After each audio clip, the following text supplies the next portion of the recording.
Decades ago, when our television stations, WICU and WSEE, broadcast several live programs that had nothing to do with news. Yeah, one program on WICU may have been the most popular of them all, and it was aimed at kids.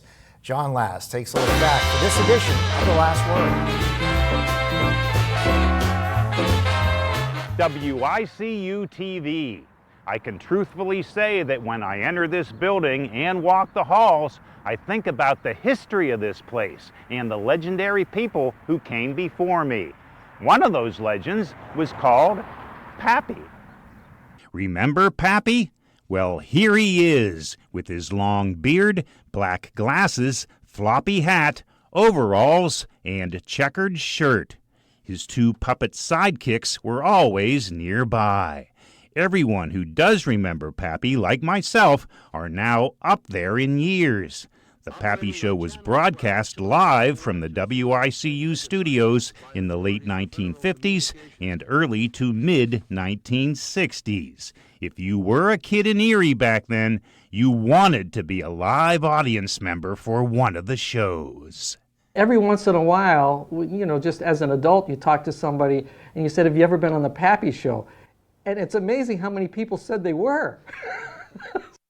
Al Koontz appeared on The Pappy Show when he was 8 years old. He says it was a big deal for a kid from Erie to be in the audience for The Pappy Show. This was a daily, live Erie TV phenomenon.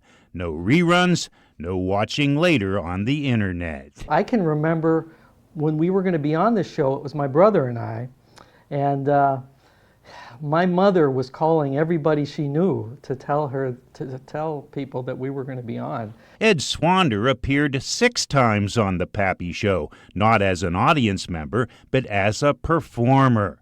Ed was a student at Long's School of Dance. Pappy invited many local children to perform on the show. Ed remembers the excitement when his dance troupe took the stage. It was like to be on television and like there's hundreds and maybe thousands of people watching, wow, this is really great. I'm sure most kids have happy memories of their appearance on The Pappy Show.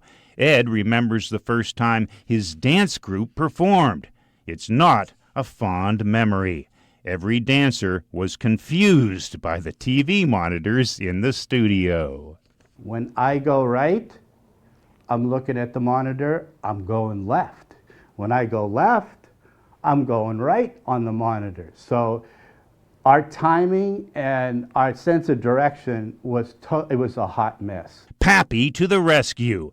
The next time Ed's troupe appeared on the show, the host covered the monitors during their performance. Let's relive your memories of The Pappy Show, Ed. Let's do it. 5, 6, 7, 8. With the last word in the studio, John Last, Erie News Now. And neither Al nor Ed remember the exact format, they say, for The Pappy Show. They remember Pappy interviewing a few members of the audience, introducing the entertainment, and then showing a few cartoons as well. And if you have a memory of The Pappy Show, send it along in the comments section for this story on ErieNewsNow.com or any of our formats. We'll be right back.